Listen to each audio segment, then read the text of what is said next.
Hey Glenn, how you going? Good mate, how you doing? Yeah, not too bad. Thanks for jumping on today. That's all right, no problem. Now we're both mad Saints supporters. How are we Yep. looking for the grand final this year? I reckon it'll be, oh, mate, if I had Saints Richmond as a grand final, it would be the hardest thing to go off. But I know too many Richmond fans. But Yeah, yeah, I don't know. Hey, we bet the best in the competition at the moment, Port Adelaide, so we can beat anyone. let's see what happens. Let's see what happens. Fingers crossed. Yeah, They are St Kilda after all. that's right. Did you want to give everyone a bit of a rundown on yourself and your own background, but then also tell everyone a little bit about Signforce and how that came about? Yeah, no problem. So yeah, I've been sign writing pretty much straight out of school. Was going to do graphic design, but ended up going with the company that I now own. I did work experience for back in year 10, and they remembered me, offered me to come down and help over the Christmas holidays, and ended up doing an apprenticeship. So it was the best thing I thought I could do because graphic design was one part of signage, but then you actually physically get to make that sign and see it turn from a computer into a physical thing. So fell in love with it straight away. And yeah, so I've been doing it since 2006 and loving it ever since. And then me and my business partner Adam bought Signforce back in 2011 from my old bosses, and it's been going from strength to strength every year, except for this year. COVID's the only year we haven't recorded a profit in the last since we've owned it. So I think we've done pretty well considering. Yeah, 100%. And obviously, you've been a client of ours for a bit of time now, and we're fortunate to see how strong of a business you are and how much of an expert you are in your field compared to a lot of your competitors. Tell me, I guess, a little bit more about signage and branding, and what are some things that people should be considering when they're planning for their branding or their signage? What are the things that people need to think about? And to add to that, is now a good time to be sort of putting those plans in place or assessing your signage? 100%.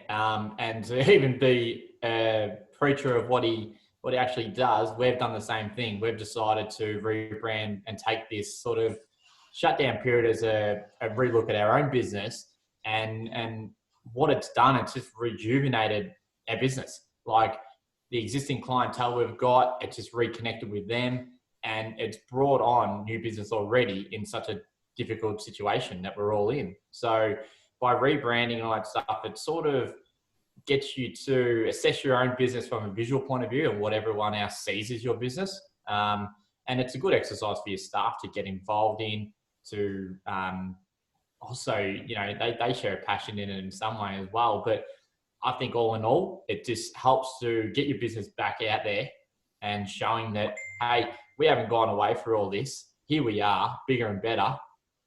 Come find us and do some signage.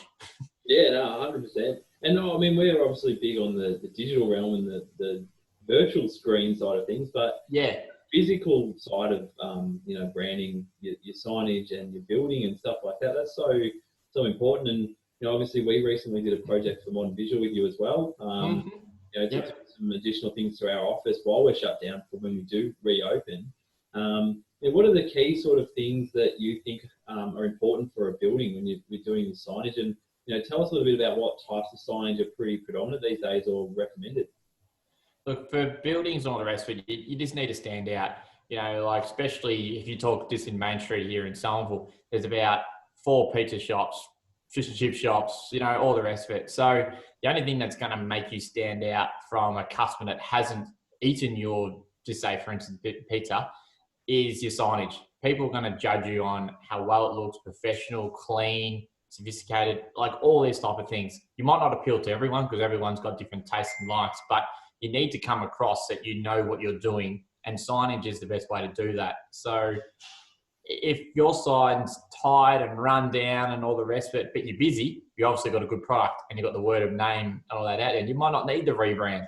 But if you're sort of in the mist and you're trying to stand out and look the part, well, your signage just sort of says who you are, your brand, your label. It is who you are, and you really got to stand behind your label. I know you do as well, and same with one we've just created for us. You've got to, your label is who you are. You get a connection to it, and you've got to put it out there with pride. If you don't like your brand or you don't like your logo, it's going to unflow into the work that you actually do. It's funny you say that because we always talk about trust at Modern Visual and how, people will buy from people that they trust. And Yeah, I feel like signage is such a big part of that.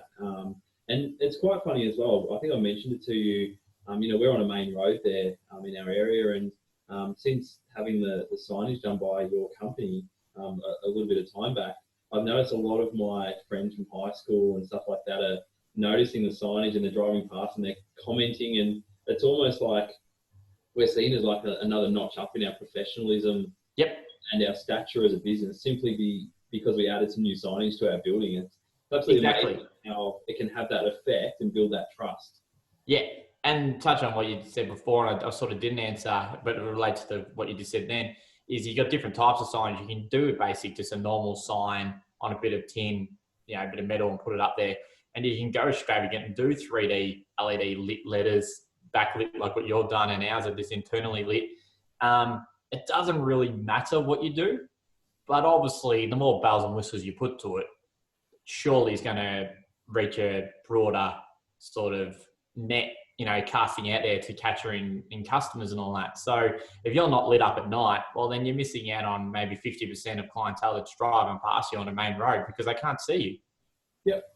No, exactly. And something else I wanted to chat to you about, we've had bad experiences with signage companies in the past, and fortunately for us, we came across Signforce and yourself. How do you, within Signforce, control quality and make sure the team are consistent in their approach? Yep. Well, it all flows down from me and Adam from the start. Like, we've got a quality and an expectation of how a sign should be and look.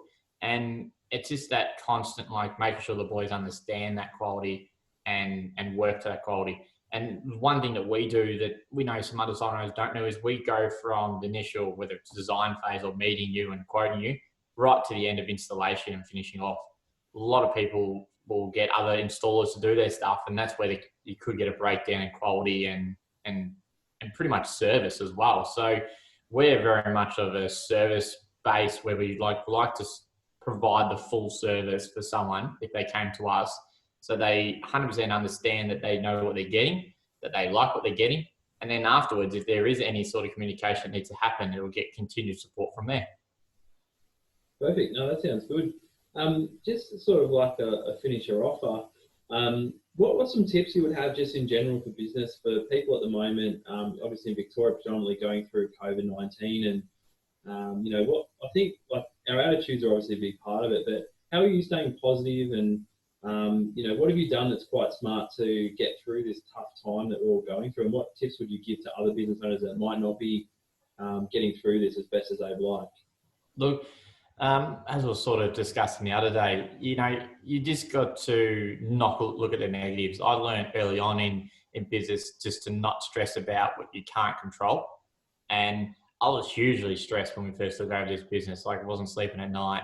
I just had a kid, was building a house. I was doing all those things sort of early on. I was trying to run a business and work 12 hours a day sort of thing. And it was so stressful. And I just came to the realization one day, I was just like, why? Why am I putting myself through this? Why am I suffering my own health and family and all this stuff to worry about something that it always ends up to be okay in the end? You know what I mean? And that's what I've sort of applied to that sort of philosophy to COVID. Like, yes, it's hell. We're all going through the same thing. It's not like you're doing something different to what I'm doing. You're in the same boat. We're both in Melbourne. So, we just got to get through this. Everyone's got to do their part, do what's right, get through it. And then when we come out of this, just hit the ground running. So from a business point of view, we've done our own rebrand.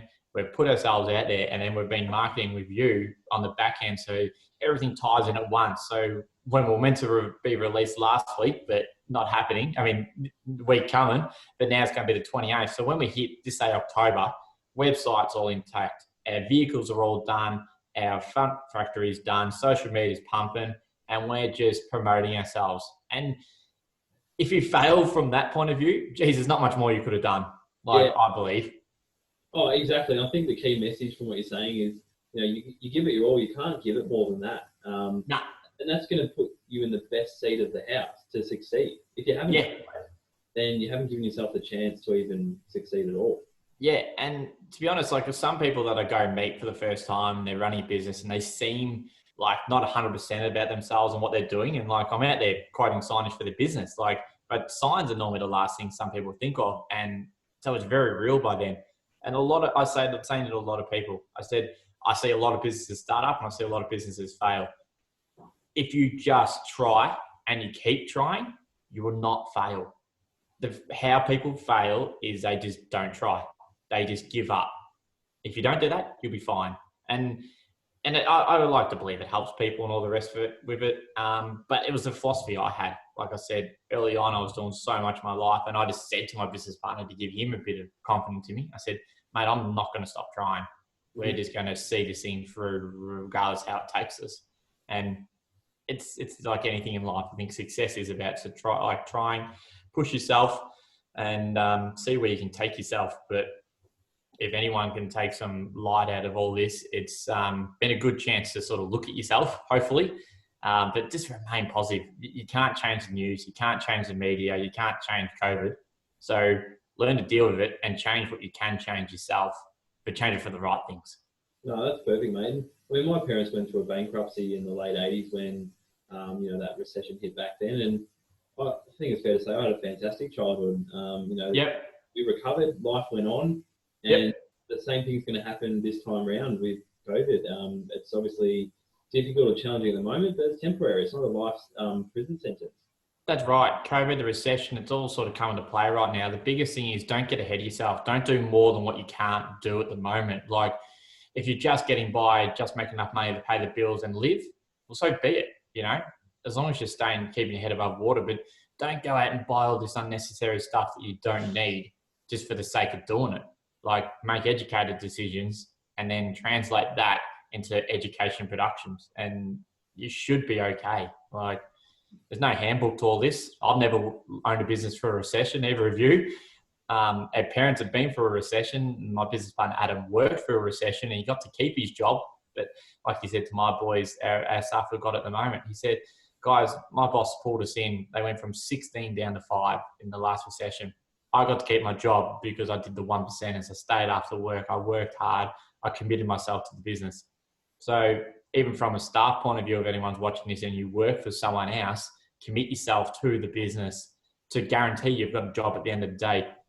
Because at the end of the day, your livelihood is that business. So if you make that business work and survive, well, then your life's going to continue on as far as work life.